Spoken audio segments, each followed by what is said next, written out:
Welcome to Amateur Audiophile. What's up, guys? I'm Justin. This is Neil. What's up, brother? What's up, man? You doing all right? Peachy. Peachy. Fantastic. We're in the Peach State. Couldn't be better. You couldn't. You did some pretty cool shit today. We went out to the park and took some good shots. Couple fly around the bridges and Looks really good, man. Downtown Chattanooga, flying over the river, through the bridges, crispy. over the river, into the woods. Got a cool shot of some kayakers. Got away from Grandma. It was awesome. I got a piece out from Grandma. You got a piece out from over the river, through the woods, and a piece out from Grandma. That's right. There you go. Save that one. That's the title of the episode. So, anyways, while y'all were doing that, I was running the board, and y'all got back before I finished. And apparently, my dad hung out with y'all for a while, and you had something you wanted to tell me. Well, we were talking about some shirts, and he needs some Built Something Media shirts. Yeah. And he said, make sure you order the right size, not like Justin, who likes his shirts too small, so it makes his arm look bigger. Look bigger? My arms are bigger. I don't know. They seem to fit in those sleeves. I don't know. The sleeves look pretty small, though. I could flex if Chris would change the camera. Yeah, well. There we go. Look at those little bitty sleeves. A little bit. This is a large shirt, man. I'm not 220-pound grown-ass man. Turn a little bit. Let's see those legs, those chicken legs. I ain't got no chicken legs. Do you work those things? Is Yes, it something? I do. Do you lift, bro? Do you even lift, bro? I don't anymore, but Do you even squat? I used to squat 1,000 pounds. You Nobody squat, can bro? talk crap to me about leg day. You squat, bro? We sure can. No, you can't. It's as easy as letting words come out of your mouth. No, go on my Instagram. You can see me squatting some heavy weight. Heavy. That's why my legs are little now, because my back's screwed up. Oh, I need something to drink. All right, yeah, so we got a lot of cool stuff going on. We finally got our speakers set up out here. Chris brought my amplifier back that he borrowed, and we got those Polk speakers set up out here and turned in. And speaking of which, we need to shoot that video that we were talking about yesterday for our intro for this. It's going to be sick. We need to go over that later. That'll be cool. So we have music here now. It's awesome. Also, background ambiance. Oh, yeah, the ambiance. All right, so on today's episode, we want to talk about the top 10 mistakes that people make when setting up their home theater. And going through the list, we decided this is going to be a long episode, so we're actually going to break it into two parts. So today is going to be the bottom 5 of the top 10 mistakes, so 10 through 6. So you want to just jump right into it. Let's jump right into it. What you got? You got the list. Number 10, or I have it as number 1. I got them backwards. Number 10, screen size. That's where number 10 thing that people screw up. I feel What's your opinion on that? I think that's a very subjective mistake because we're talking about trying to do something on a budget, right? Yeah. So if you have a budget, We're not necessarily talking about on a budget. I know, but our theme all along has been a budget. That's kind of where we started off, right? So I guess it depends on. Let me rephrase the question: do you have a set budget, or is there no budget? Because if there's no budget, then yes, absolutely, right. You really have to focus on making sure you get. I thought I just lost the whole list. I looked at my phone and it was my notes app was blank. It scared me for a second. Sorry, that's why I kind of froze up. I was like, oh, shit. Anyways. Back on topic. Back to what I was saying. So you want to make sure that you have the right screen size for the room. Exactly. But then also you want to make sure that you don't skimp on quality to get the right size. Yep. So, for example, if you go in and you say, okay, well, I have about a $600 or $700 budget for a screen, to get a projector that could do a 120-inch screen for $600, that's a tough gig to get one that's going to be good. Yeah. Right. So, yes, even though the 100-inch screen might be the right size for the room that you have, if my budget is only $600, well, for $600 right now, I can go to like Walmart or Best Buy and buy a really good HD TV that's going to be like a 65-inch TV. Yeah. So that's why I'm saying, you really have to look at the budget and kind of look at where you're at and what you want to achieve. So get the biggest screen you can afford that matches the size of the room. Yeah.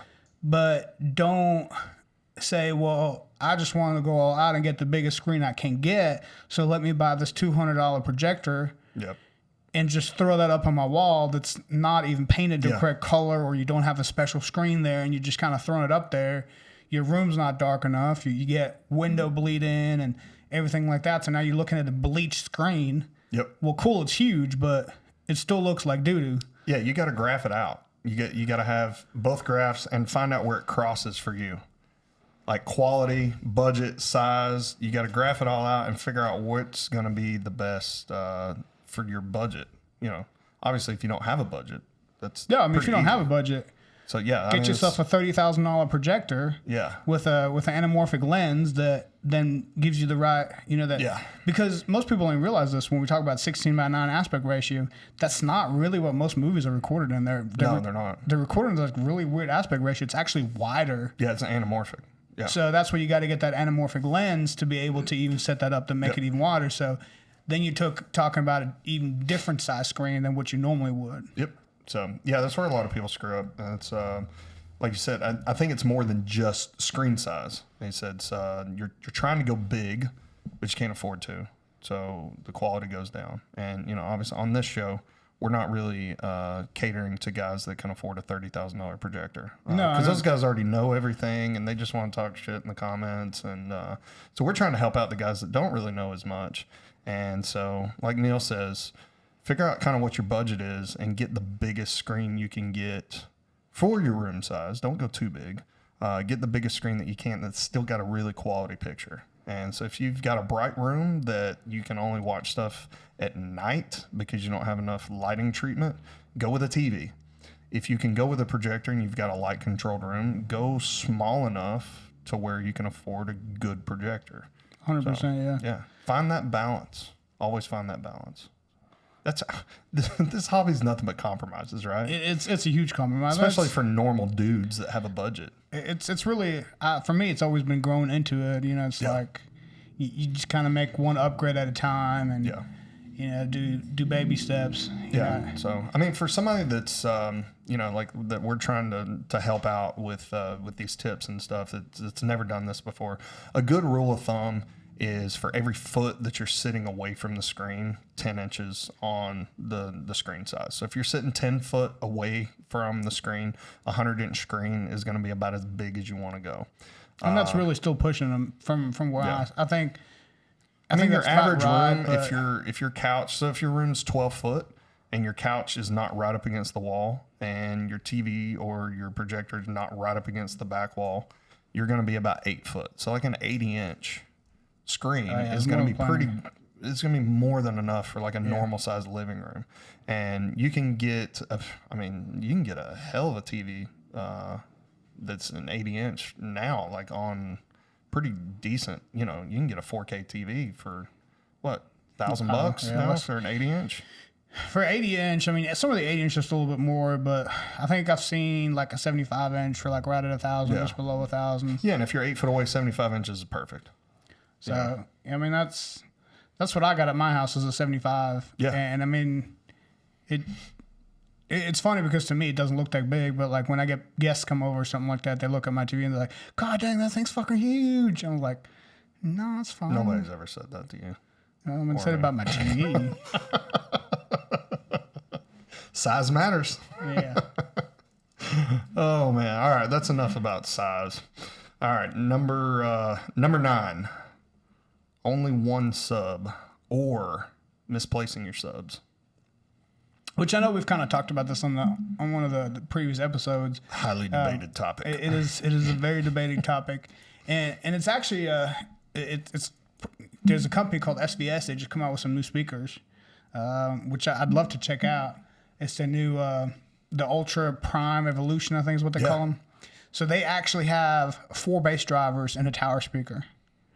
And I saw some tests on those and some measurements on them, and they'll measure down to 30 hertz.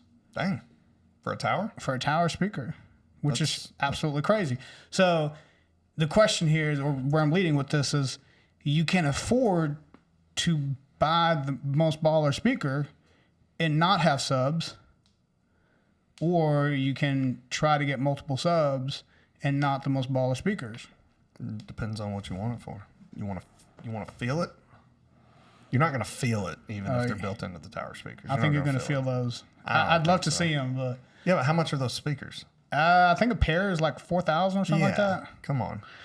I mean, the average person listening to this show's got $4,000 for their whole system. But it's probably less than that, actually. Yeah. But yes. I mean, really, you think about like when you first started looking at information online to figure out what you wanted. Like, did you have a $4,000 budget? Hell no. No, but we watched videos on $4,000 speakers. That's right. We like to check them out. Yeah, we did. I mean, if SVS ever wants to send us a pair to check out, we'll highlight them on the show. Oh, they will. And we'll love to talk about it. Yeah. But anyway, so yes, you need to start with a subwoofer, especially when you want to watch movies. Yeah, you want that low. Now, when you talk about music side of things, you can get away without subwoofers. Yeah.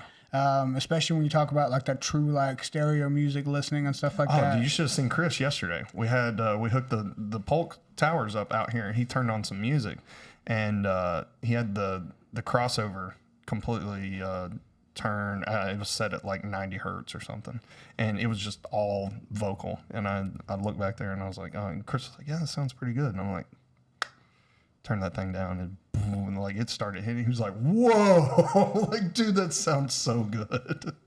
And he was really impressed by it. And Yeah. so was everybody else. We had like 10 people in here dancing.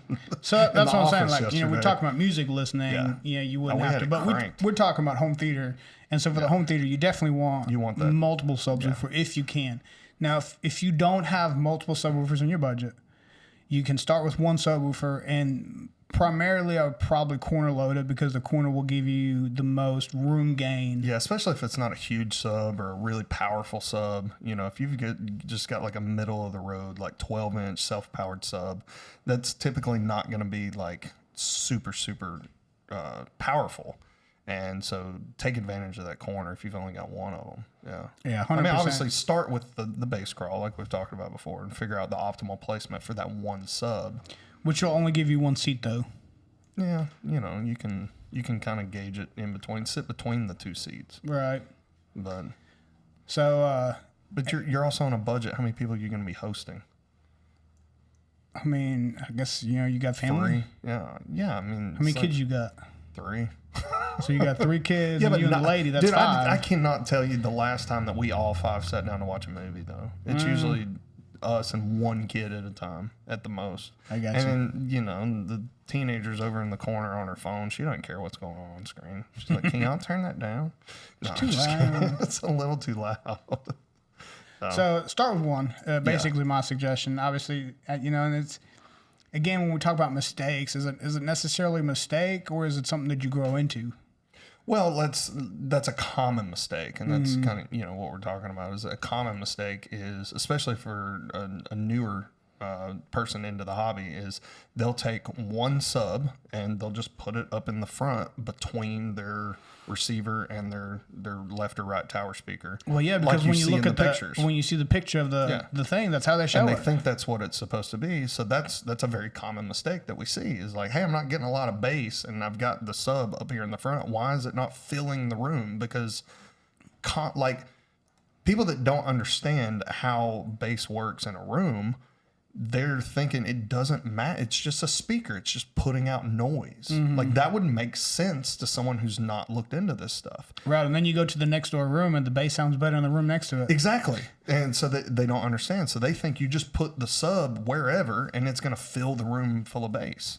It's not a car where we're putting subs in the trunk and you're sitting right behind them. Actually, that still makes a difference in the car. Oh, it does. We know that. But what I'm saying is like that's what they're thinking like in their mind. Is they're not thinking about is it sealed or is it ported or is it baffled? Is it infinite baffled? They don't think about that. So therefore, that's a very common mistake that we see. You just 100%. set it and forget it and crank it all the way up, and it should sound as Yeah, good. and most of the time you think, man, there's not enough bass, so you just keep cranking up further, Yeah, or go buy another sub. which will fix some of your issues. It'll make it better. It'll make it a lot better. But then if you properly place and tune both of those subs, then you're going to be a hell of a lot better. So For me, properly place your subs. Yeah, I mean, and that's, again, something you grow into as well. But for me, like, I have over the years finally upgraded to 3 subs in my space, and I feel like I probably have the best even bass response. Where Bro, you're not doing anything unless you have 4. Come on. well, Let him know in the comments. so one of the subwoofers I got is the Martin and Logan sub. Yep. That's got the 2 opposing subwoofer. You know which one I'm talking yeah. about? Yeah, I got a hell of a deal on that thing. I still to this day I can't believe I found that thing so cheap, because it was at a shop that I don't even work at. It was a different pawn shop, and I was just happening to walk through and I saw it, and I was like, how much I want for this thing? And they had just put a markdown tag on it because it's been there too long.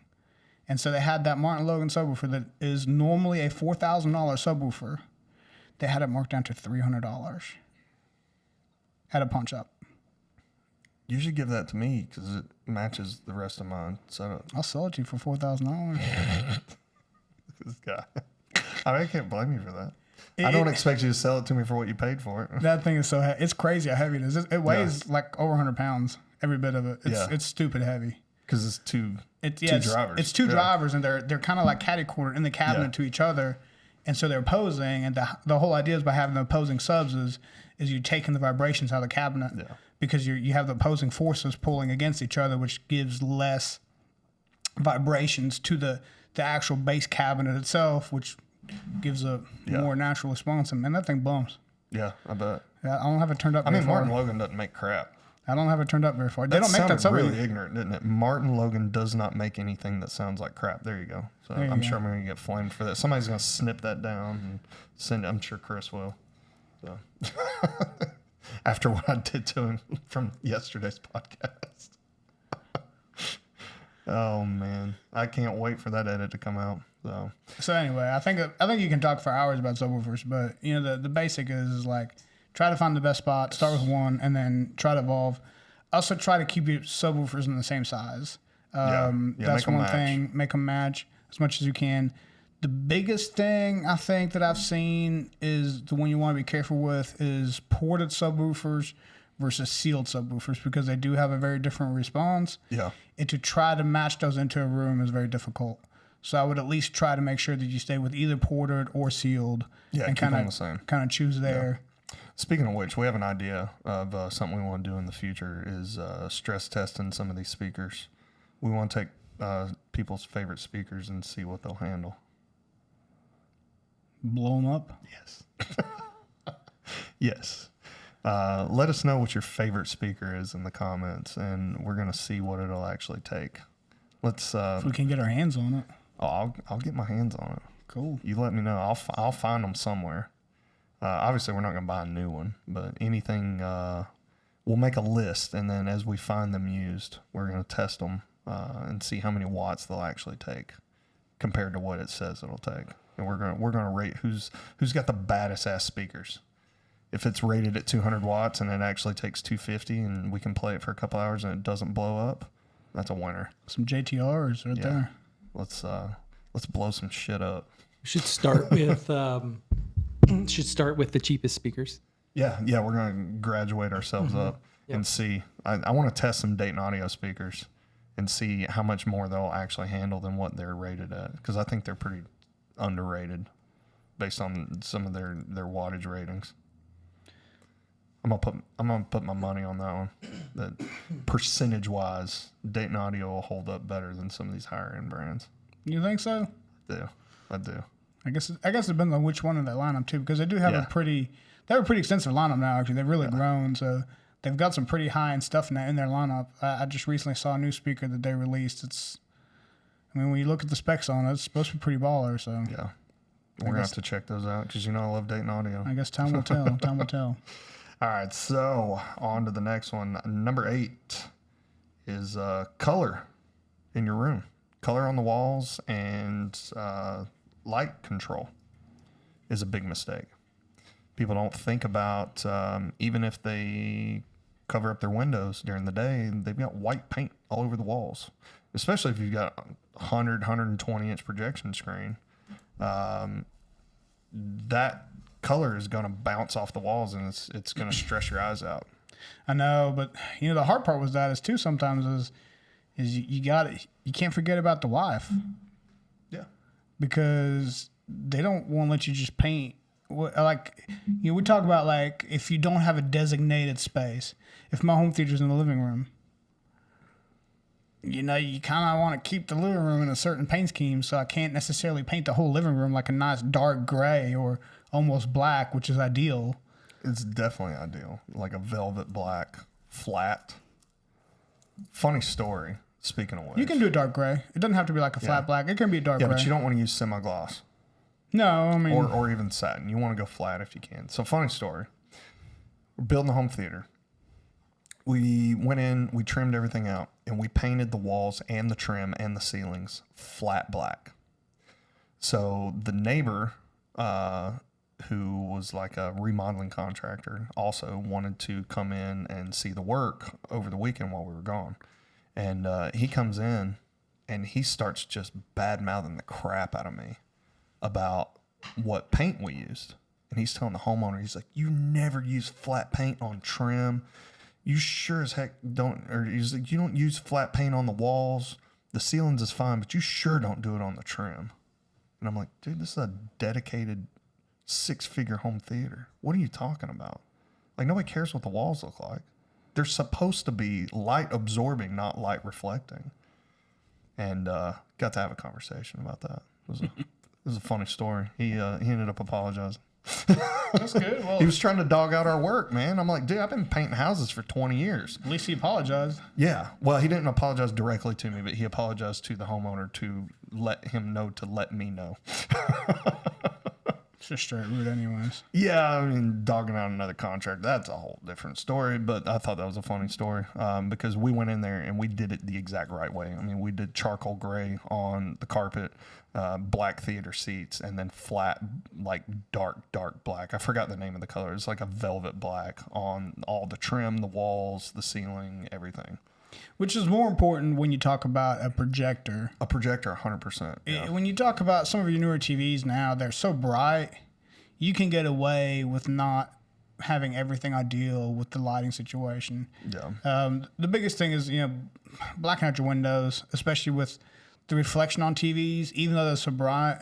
I had that issue with mine, whereas like the reflection that came from a window. So it's like I got one window that's down in the den that I basically have like a blind with a curtain and then another like thick curtain like pinned to the wall over it to make sure that it doesn't leak out through the corners. Because if you ever try to watch something early in the evening, especially where my house sits, the sun kind of sets on the backside of my house right by that window, and it'd be like 7 or 8 o'clock, and it's like just even around the blinds, it was such a crazy reflection. If you watched any kind of like scary movie or something with a little bit darker accents, I couldn't see the TV no more. Right.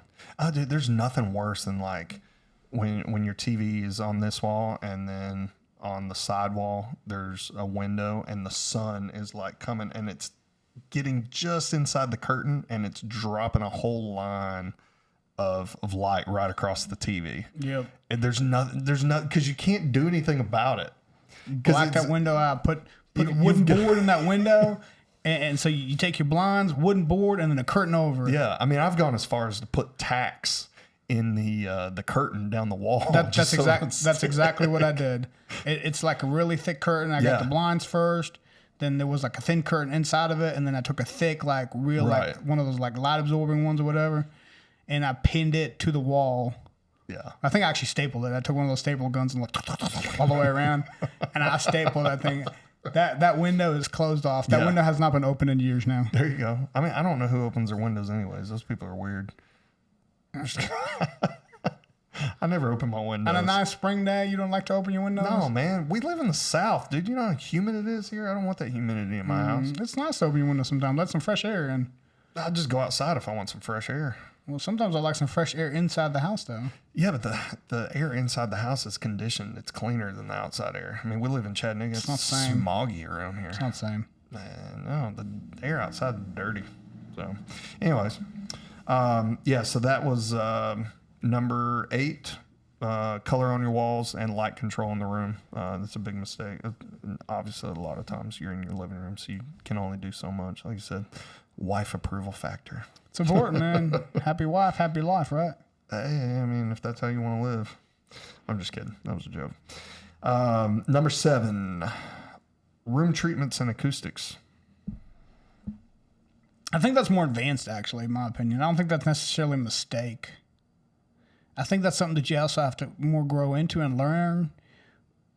And I think, like, once you get out of your sound bar and your home theater in a box and you really upgrade to some proper speakers, and then you start putting up some home treatment or some sound treatment and start, like, doing some, like, sound absorption and some sound reflection, it'll make a difference once you get to a certain level. Yeah, but how about this scenario? You're on your second home theater system. Your first one, you spent $5,000 for everything. You're like, all right, it's time to upgrade. That's more advanced. Not really, not if you buy it new. So you're on your next system. You're tripling your budget. And you go out and you spend all this money, $10,000, $15,000, $20,000, buy these nice high-end speakers and nice receiver and everything, and then you set it all up, and it doesn't sound any better than the budget system you had before. Well, Because you're in a room that's got hardwood floors and windows everywhere, and you don't have enough furniture in it, and you can't understand why it still sounds like crap. yeah, you should have hired somebody that does this for you if you're spending that kind of money on it Because you anyways. didn't do any treatments. Yeah, I your, mean, your couches aren't big enough. It can be as simple as throwing in some more furniture and a big rug. If your room has carpet, you're good. That's a really good base to start with. it's a good starting point, but it's not enough. No, it's not enough, but it's much better than reflecting off a hardwood floor. Bunch of blankets in the room help. Yeah, blankets. Pile your couch up with blankets and pillows. That helps. And But then, like, you think it, like, I know this is, like you said, this is beyond kind of entry level and budget, but it's still a mistake that we see a lot of times is you spend so much money on the speakers, but then you're not adjusting the room to the speakers at all. Like, you're kind of overspending on the output of everything, and you're not really focusing on tuning the room itself. Mm-hmm. You're spending a lot of time and money on the equipment, but what about the room? Yeah, I mean, you're right. So that's you see that on guys a lot of times that have a big budget, but they're not really like a DIY type guy. They're just hiring somebody, or they're just setting the speakers in there, or they're hiring somebody to install them. And I think proper sound treatment in the room will make a huge difference once you have a system that can actually take advantage of that. Yeah. If the system's just going to sound mediocre, it'll still sound mediocre if you put sound treatment up. It depends on the room. Again, I mean, if it's a big wide open room, it doesn't matter what kind of speakers you guys sound. It's going to sound echoey, and it's distant, and all that. And you're going to have reverbs everywhere. And like I feel like, in my experience, even with a lower end system, you can make it sound better by putting it in a better room. That's true. You don't have to have a super high end system to make your system sound better. No, I mean, that's true. You're right. Yeah. So it's like, if your room sounds echoey, just start with a big thick ass rug. I think the biggest problem with sound treatments too is you go on Amazon or something like that and you look up sound treatment. The first thing that pops up is these things that they call the 8 cartons. Yeah, don't buy those. Which are just a waste of money, right? Yeah. But then when you look at anything else past that, it's so beyond expensive on the stuff that's pre-manufactured. Yeah, that's actually worth something. So now $300 for a panel, and you need or 10 more. of them. Yeah, exactly. So that's a huge investment to look at, and you say, okay, well, the 8 cartons don't work. Well, the next thing up is like to get this full room treated with absorption and reflection panels. You don't want just absorption. You want some that break the reflection where you have like a stagger type of thing or whatever.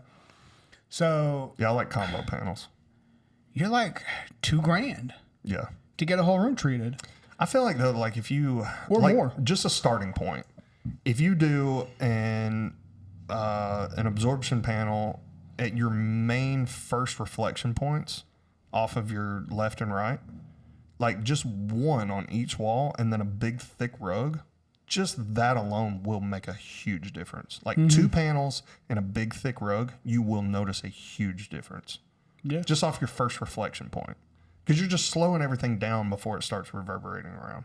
Right. And so and then go from there. You don't have to try to do everything all at once. So. It's a rabbit hole you go down though. Once you start, you ain't gonna stop. Yeah, I think your first reflection point is a good place to start. And even if it's just like putting a chair over there in the way to where it's between the speaker and the wall, where your first reflection point is. Yeah, good thing too is hang up some accents curtains. Hang Yeah, some you thick, can even do that. like Just thick some thick curtains. curtains. Has to be. Yeah. They do have to be pretty thick, but yeah, I remember like going to the movie theaters, just like the whole wall was a big old curtain. Yeah, and those things are thick, and that's why they're going to absorb those bass frequencies. I mean the sound frequencies. So that's the keep 'em in theaters mind. are a whole different world. I mean, sure, but that even back in the day when I was younger, that was an easy way just to have like one gigantic curtain going along the wall. Yeah, Makes a huge difference. That in itself. So I know I've had this argument with my wife before because she don't want like the fancy boxes. I even like said, well, why don't we just make like custom ones with like a nice picture on there? yeah. But Those are expensive too. well, you can make them yourself though. You can make them yourself, but it's hard to get something printed on there. So. It's not though. It didn't. Last time I looked into it, it wasn't. It wasn't that crazy expensive. Last time I looked into it, but anyways, that's not here nor there. Yeah, it's like you said, a whole rabbit hole. It's but I feel like just basic sound treatments will make a huge difference. So, Absolutely. especially if you're going to triple your budget for the equipment, put something into Yes, the if sound you treatments. if you go to that extreme, I think you're 100% right. You can't if you're going to spend over $4,000 for the system for your speakers, for the speaker not system. including your Excluding the your monitor TV and all that stuff, stuff, yes. I mean, we're just talking about the speakers itself, but if you got $4,000 invested in your speakers, you should have some kind of thought in like, okay, well, I need to put something here or have extra blankets or extra curtains or stuff like that, at least at a bare minimum. some good curtains, 2 panels, and a nice rug. You're less than $1,000. That's a good starting point, and then you can dive down the rabbit hole later on from there. Yeah, exactly. And just add as you go. Every time you upgrade a subwoofer, throw in an extra bass trap. Just buy it at the same time. So what's more important, a bass trap or a reflection panel or an absorption panel? Oh, absorption and reflection panels first and foremost. I mean, the majority of your reverberations are going to be your high-end frequencies because they're going to be bouncing off the walls a lot harder. Because probably at that point, your budget's not going to be producing enough bass to really need to absorb it as much. So, all right. So that was number 7. So now we're number 6. The last one for this episode is furniture placement and sightline. So kind of how you lay the room out. We see that mistake a lot as well. Sure. Yep. So furniture placement, first and foremost, the biggest mistake that we see is pushing your couch right up against the wall. Yes, you can't have your couch up against the wall just for sound aspect of it all. I mean, I know, sometimes of course you don't have a choice, but if you want real surround sound, for the most part, if you want real surround sound, you got to have some room behind you. You have to have room because you can't get a speaker behind you if the couch is against the wall. Right. It's going to be above you or next to you. So that's the number one problem that we see is people that don't really understand, people that are new to this and they go buy a 5.1 system. Yeah, it's an aesthetics thing, obviously, too. You look at it, right? And you're like, why is this couch pulled up 4 feet in the room or 3 feet in the room? Yeah. But you want at least, I'd say you want at least 3 feet. Yeah. I mean, depending on how big the room is and where your speakers are placed and what layout you have, definitely. It's people push the couch right up against it and then they put, like, say they have a 5-channel, they put it in the corner, like facing right in. And so your rears are just right next to you. They're actually side surrounds and that messes it up. I found the easiest thing to do, especially if you're having a wife that you have to please, pull that couch out a little bit and put a sofa table behind it. And then put some decorations and pictures and whatever on that sofa table. So there's something between the sofa and the wall, and you've actually got something visual back there. And then you can put your rear surrounds back there to where you've got enough room. It's not a bad way to do it. Oh, that's my design style coming in. So it's a nice compromise. I mean, you tell the wife, hey, we can put some family pictures back here. You can put some of your candles back here, whatever. And get you a 24-inch deep sofa table and then have a few inches between it and the wall and then from it to the couch. I think a sofa table, is the wrong table. I think you're looking more for like an entry room table, like one that sits a little taller Yeah, that that's what way- I'm saying. It's the same height as the back of your couch. Yeah, like a sofa table, those are pretty low. That's an end table. And I'm not talking about an end table. When I think of a sofa table, I think of like a coffee table or something. That's a coffee table. I mean, what's a sofa table then? It goes behind your sofa, and it's the same height as your sofa. That's why it's called a sofa table. Yeah, I didn't realize that's the actual thing. Is that You real have a thing? coffee table that goes in front of your sofa, an end table that goes beside Uh-huh. your couch, and then you have a sofa table that goes behind the sofa. Well, that's why I'm not an interior design artist or whatever you want to call that. An interior design artist. It's I'd say that's a real thing. That's a real title. I an know it is. interior design artist. You're a car fixer mechanic. I mean, something like that. Chris, we're going to have to start putting a camera on you just to get your reactions. Oh, what time are we at? You know the video that got the most views for you guys for this podcast is the one where we're making fun of each other. How your thing is the beep in space, your thing is the studio looks like the Hollywood films, and Yes. and mine is I don't even remember what mine was. What was it? I forgot what you said. That was our best our best one is I don't know how a grown man doesn't understand how sound works. I'm sorry. Prove it. Have you ever been to space? If sound if vibrations exist in the world, and in order for vibrations to exist, you have to have mass for them to travel I know. through. Then if there is no mass, How do you know that then there there's is no mass? sound. I've never been to space, so I don't know 100%. Hey Justin, how far is the edge of the Earth? Oh, I'm not a flat earther. Okay, I'm That's just not me. making sure that I'm just talking shit. I'm just saying you can't say with 100% certainty that you can't hear anything in space, even though I was on the side of you cannot hear speakers in space. I feel like astronauts could probably answer that for us, but They probably could. They've been to space. I feel like that's I the mean- person you should be asking, not some dipshit on YouTube. So how is it that you you can't? have a big enough following on Facebook that you could reach out to an astronaut and probably ask them could. on the podcast. I could. Is Neil Armstrong still alive? Huntsville's 2 hours Nah, from he here. just died not too long ago. Did he? I think so. Yeah. Oh, rest in peace, buddy. I'm Yeah, he sorry. just died not too long ago. But so how's it that radio If waves? there's any astronauts listening to this, or if you know an astronaut, or you've slept with one or dated one, let me know. I don't know where that came from, but I heard they get around. That doesn't sound like an invitation to a podcast at all. No, it does not. I don't want to date an astronaut. I just want to interview one. That's not. Yeah. Okay. Okay. Okay. Which speakers would sound best in Now that's a YouTube video right there. We're going to space and we're going to figure out which brand of speaker sounds the best. And to help us, we've invited an astronaut from the U.S. Space and Rocket Center in Huntsville. It is Wednesday and it has already been a long week. We are all three delirious already. And I have to drive to the Grand Canyon tomorrow. Do you think Ludacris could answer that question for us? No, he can't. He's not been to space.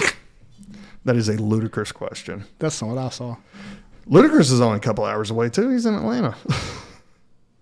Ludacris, if you want to come on the show. Likely story. What's number 6? Like and subscribe. That was number 6.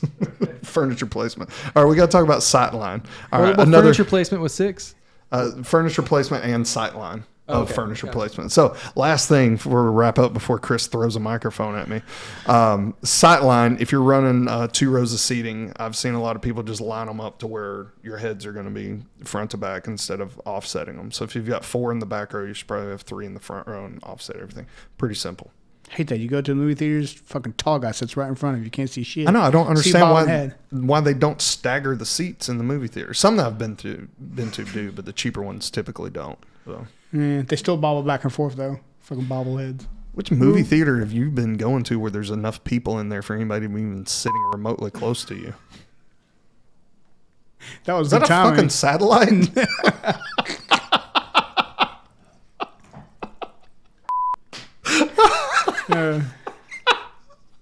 So I don't go to the movie theaters anymore.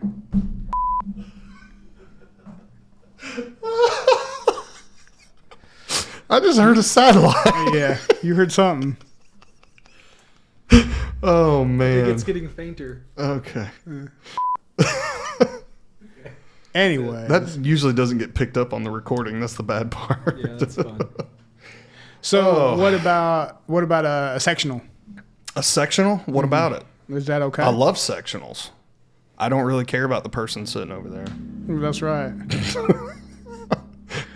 I built the room for myself. I That's where don't you put really the care. in-laws. I don't care if the kids can hear it as good as me.